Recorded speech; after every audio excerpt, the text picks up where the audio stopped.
Hello everyone, and welcome back to my channel. Today, I'm bringing you another deeply emotional episode in the story of Ly Hoai Ca and Officer Hùng. In this episode, the two take little Tony to the provincial hospital for treatment, a journey filled with hope, but also weighed down by fear and uncertainty. However, in the midst of that journey, an unexpected incident strikes, shattering everything they had fought so hard to hold together. Will Hùng be able to save Hoai Ca in time? Will Tony's treatment journey be able to continue? All will be revealed in today's episode. Tragedy at the Hospital Gate, the story of Hoai Ca and Hùng. Stay with me until the end to find out what really happened. Late in the afternoon, Hung's motorbike rolled to a stop in front of the provincial hospital gate. The wind drifting out from the courtyard carried with it a faint scent of disinfectant, mingled with the distant wail of an ambulance siren. Hùng parked the bike carefully, then turned to speak, his voice low, steady, but full of concern. "We're here. You go ahead and get down, I'll handle the paperwork. Let me carry your things." Hoai Ca nodded softly, her arms still wrapped tightly around Tony. The little boy nestled in her embrace, his wide, round eyes following the passing figures in white coats. The neon lights above reflected on his pale skin, making him look even more fragile after so many weary days. She bent down, whispering to him tenderly, "My little boy, the doctors are going to help you soon. Be strong, Tony. Mommy's right here. Everything will be all right." Just as Hùng turned to head inside, a voice called out from near the hospital doors. "Are you Tony's parents? I'm the doctor assigned to his case today." A young doctor approached, tall, gentle-eyed, carrying a quiet confidence. He shook Hung's hand and offered a reassuring smile to Hoai Ca. "The boy needs to be examined right away. I've reviewed the file you sent earlier. It looks like we should monitor his condition more closely. Please, come with me to the examination room." Hoai Ca nodded again and followed, holding Tony close. The sound of their footsteps echoed softly across the polished tile floor. With every step, her heart grew heavier, burdened by fear, by worry, and by a quiet, unshakable feeling that something unforeseen was about to happen. Inside the examination room, the soft white light fell gently, illuminating Tony's small, delicate face. He sat quietly on a little chair, clutching his worn teddy bear, the one his mother had brought from home. His eyes darted around the room, a mix of fear and curiosity glimmering within them as he took in the unfamiliar medical instruments. The doctor crouched down to Tony's level, his tone calm but professional. "He's responding well to sound. This is just a case of delayed speech. If we start therapy soon, his chances of recovery are very high." At those words, Hoai Ca froze. Her shoulders trembled. She raised a hand to her mouth, trying to hold back tears, though her voice still broke. That's such a relief, doctor." Hùng stood beside her, silently watching mother and child. He reached out and gently squeezed Hoai Ca's hand, the tension in his eyes softening after so many anxious days. "I told you," he murmured, "Tony's going to be fine. Everything will turn out all right." The doctor smiled and nodded reassuringly. "Our hospital offers a short-term training program to help children practice communication and response skills. If you can arrange your schedule, letting him stay for a few weeks would be very beneficial." Hoai Ca nodded quickly, her eyes red but glimmering with a rare light of hope after weeks of worry. "Yes, doctor, we'll do that. I don't care how hard it gets, as long as he improves, it's worth it." The doctor jotted down a few notes, then looked up. "Good. I'll transfer his file to the rehabilitation department. You can pay the hospital fee first, then come back to receive the room assignment." Hùng bowed slightly and guided Hoai Ca toward the door. In the hallway, the hospital loudspeaker echoed softly, blending with the steady rolling of gurney wheels. Hoai Ca glanced back at Tony, and for the first time in so long, A smile bloomed on her lips. But little did they know, just a few minutes later, an unexpected tragedy would strike right at the hospital gate. That night, the small room reserved for patients' families was lit by a single dim yellow bulb. The faint hum of the air conditioner blended with the steady patter of rain on the tin roof, creating a sad yet strangely peaceful melody. Tony was fast asleep, his little face calm after a long, exhausting day.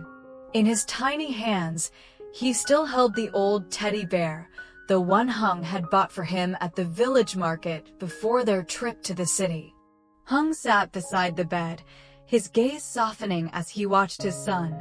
"I'll take a few days off work," he said quietly, his voice deep but full of warmth, like a promise. "I want to stay here with you both. I don't want to miss the moment he says his first word." Hoai Ca leaned her head gently against his shoulder, a faint smile curving her lips under the golden glow of the light. "Hung, as long as I have you, every hardship feels worth it." She paused for a moment, then tightened her hand around his. I just worry that when I'm at my weakest, you'll be tired because of me." Hung shook his head, his rough, calloused hand covering hers. "I've told you before, you never have to be afraid again. We have each other, and we have Tony. That's all that matters." Outside, the first seasonal rain grew heavier. Each drop seemed to wash away a little more of the pain they had carried, leaving only the warmth of trust and the quiet promise of a new beginning waiting beyond the storm. But amid the gentle rhythm of the falling rain, a shadow moved under the hospital's eaves. A figure stood there, watching their room through the downpour, his cold, unblinking eyes glinting faintly through the sheets of water. And in that silent, chilling gaze, the next tragedy was already taking shape, set to unfold at dawn. The next morning, soft sunlight filtered through the hospital window, washing the pale green curtains in a gentle, golden glow. The faint scent of disinfectant lingered in the air, blending with the quiet footsteps of nurses passing down the corridor. Tony sat on a small chair, his curious eyes following every movement in the therapy room. His tiny hands rested neatly on his knees, his body leaning slightly toward the rhythmic sounds coming from a small speaker. The young doctor watched attentively while jotting notes, his tone encouraging and kind. "He's responding well to sound, that's a great sign. It's just delayed speech. With consistent therapy, his recovery potential is very high." At those words, a wave of relief washed over Hoai Ca. She placed a trembling hand on her chest, her eyes filling as her lips quivered, unable to form complete words. "Thank goodness, my little boy," she whispered, her voice breaking. Hung, standing nearby, looked at his wife and son with quiet warmth. He gently clasped her hand, his gaze softening. "I told you," he murmured, "Tony will be fine. We just need to keep believing, everything will pass." The doctor nodded approvingly. "Don't worry. He's young and very responsive. If possible, let him stay for a few more weeks of therapy. I'll give you detailed instructions later." Hoai Ca nodded repeatedly, her voice small but filled with gratitude. "Yes, doctor. We'll do our best. Thank you so much." When the doctor left, the room returned to a gentle stillness. The clock ticked steadily on the wall as Tony played with his teddy bear, and Hoai Ca watched him, her heart light but fragile, overwhelmed by a mix of relief and emotion. Near noon, Hung needed to go to the hospital office to complete their temporary stay paperwork. He leaned down, his voice steady but caring. "Stay here with Tony. Don't go far. I'll be right back." Hoai Ca nodded with a faint smile, watching him leave. She waited until Tony fell asleep, then glanced at the clock, nearly noon. Quietly, she decided to step out and buy some porridge and milk for her son. Opening her old fabric bag, she checked the few million dong Hung had given her that morning, all their money for hospital fees and food for the coming days. She zipped it up carefully, slung it across her shoulder, and gently closed the door behind her. Outside, the midday sun blazed harshly over the hospital courtyard. People hurried past, patients, relatives, vendors, their voices mingling with ambulance sirens and the endless noise of the city. Weaving through the crowd, Hoai Ca stopped by a small food stall. 2 servings of minced pork porridge, please, and a few cartons of fresh milk, she said with a smile. Sweat glistened on her forehead, but she felt light, thinking of Tony's face lighting up when she returned with his favorite food. Then, as she stepped out of the shop, whoosh! A dark motorbike sped past, fast as lightning. A rough hand yanked the strap of her bag so violently that her body spun sideways. "Thief! Stop him! Someone stop him!" Her voice cracked, drowned in the chaos of traffic. But no one reacted fast enough. The motorbike disappeared around the corner, leaving behind only the smell of exhaust and the echo of its roaring engine. She stumbled after it, only to fall hard onto the pavement. The bag of porridge hit the ground, spilling across the asphalt. Her palms scraped, her knees bled, and dust clung to her clothes. "Money. Tony's medicine money," she gasped, her voice shaking. Tears streamed down her face, mixing with sweat and dirt. That money, the fruit of Hung's sleepless nights and extra shifts, every bit saved for their son's treatment, was gone. A few bystanders gathered around. Someone helped her up, others whispered among themselves. The noise grew louder, but for Hoai Ca, the world fell silent. All she could feel was the pounding of her heart and the crushing weight of despair. In the middle of the bustling street, under the burning noon sun, a mother stood trembling, hands bleeding, eyes hollow. Not afraid of losing money, but terrified that she no longer had enough to save her child. In the hospital corridor, Hung was finishing the last of the registration papers when a guard's urgent voice crackled through the walkie-talkie. "Officer Hung, there's been a bag snatching at the front gate. Looks like the woman who came with you this morning." Hung froze, his heartbeat suddenly pounding in his chest. Without a second thought, he dropped the pen and bolted from the desk. His footsteps echoed sharply down the hall, blending with the blare of the hospital intercom and the hurried steps of nurses passing by. When he reached the gate, the sight before him stopped him cold. Hoai Ca was sitting collapsed on the curb, her hands trembling as she clutched her scraped knees.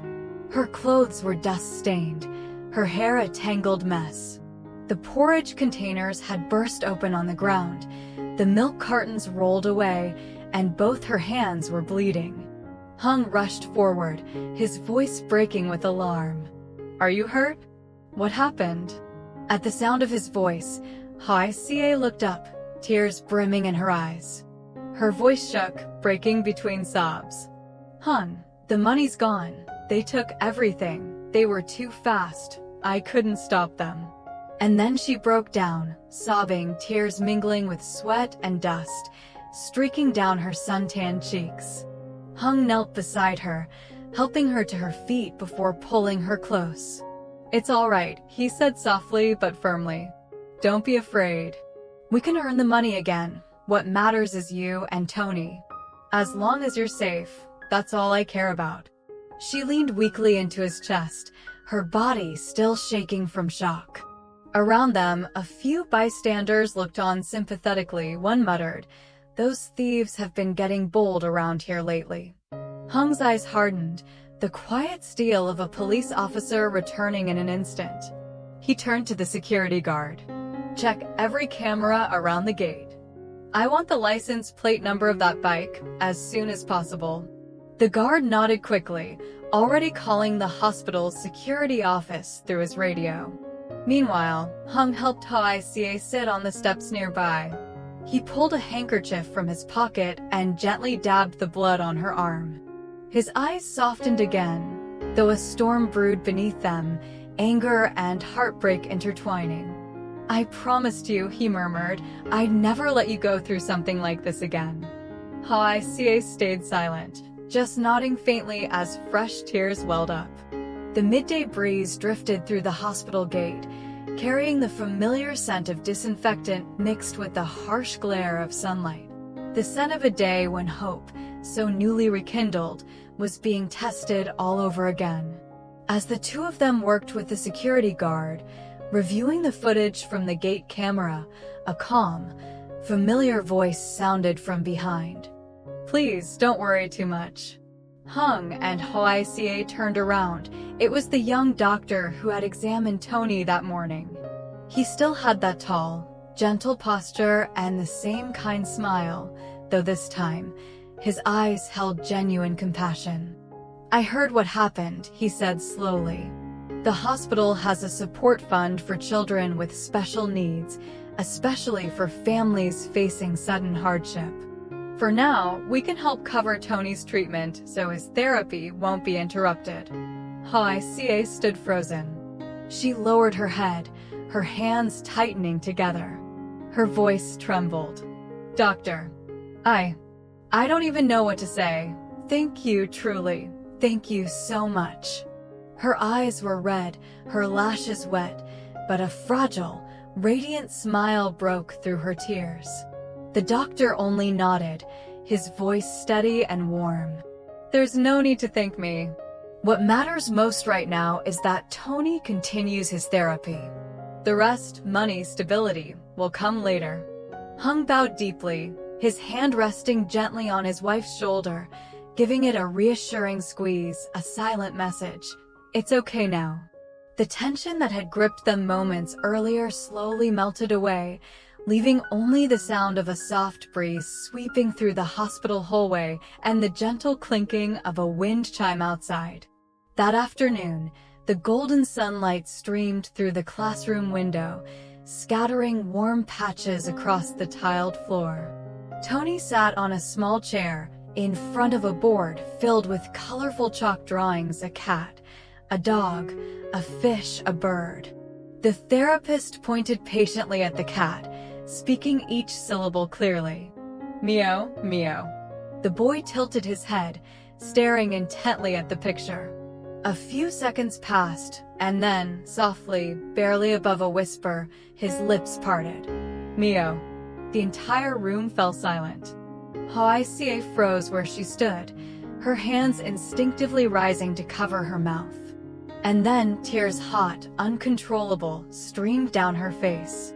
Hung stood motionless, his throat tightening, his voice breaking as he finally managed to speak. He spoke. Our boy spoke. The doctor watched them quietly, a gentle smile on his face.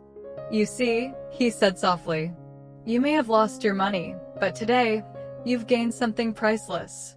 Golden light slanted through the window, shining across Tony's little face as he giggled, innocent and free. Outside, the rain began to fall again, softly, rhythmically, as if the sky itself was smiling with them, sharing in the quiet miracle of their joy. That night, the small room in the hospital dormitory was so quiet that even the ticking of the wall clock could be heard, steady and slow. Outside, the night wind drifted through the window cracks, carrying the damp scent of grass and the lingering trace of afternoon rain. Tony was curled up under his blanket, breathing softly, his little face still flushed from exhaustion after a long day. The warm yellow light cast over him made everything feel wrapped in a rare, gentle peace. Hoai Ca sat at the edge of the bed, running her fingers through her son's hair before turning to hold Hung's hand. Her voice trembled, barely above a whisper, as if she were afraid to disturb the stillness. I was so scared, but now I realize losing everything doesn't matter. As long as our son is safe, that's enough. Hung looked at her for a long moment. In his eyes, there was fatigue and worry, but beneath that, an unshakable strength. He nodded slowly, tightening his grip around her hand. Tomorrow, I'll report the case to the police and have them track that motorbike. Then I'll find some extra work. We'll manage. I know we'll get through this, as long as you and Tony don't give up. Hoai Ca leaned her head on his shoulder, tears slipping down, not from fear this time, but from gratitude and love. In that small room, only the soft sound of rain tapping on the tin roof remained, a lullaby for two people holding on to each other, bound by a simple faith that tomorrow, somehow, things would be better. Stay tuned for the next episode, when the police report that they've found the stolen motorbike. But the shocking twist is that the bike's owner turns out to be someone from Hung's past, revealing a truth that will turn everything in a completely new direction. Who do you think is behind the theft that shattered Hoai Ca's peace? Leave your predictions in the comments below. Who knows, maybe you'll be the one who gets it right. Xin chào tất cả mọi người đã quay trở lại với kênh của mình. Hôm nay mình tiếp tục đưa đến với mọi người câu chuyện về Ly Hoai Ca và cảnh sát Hùng nha mọi người. Bây giờ thì mình vẫn đang làm và chưa có hoàn thành và mình vẫn đang cố gắng hoàn thành sớm nhất có thể để có thể đăng tải video lên vào tối nay cho mọi người. Sao rồi? Xong rồi đấy rồi. Thì chấm cứ bật điện đi.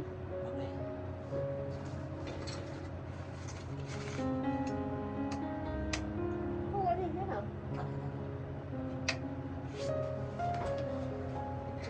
Đang sửa bóng điện mọi người. Bóng điện nhà mình nó bị hư rồi. Tự nhiên đang mở đèn lên để làm việc. Nó tối om, nó không nhìn thấy gì, xong phải đi sửa.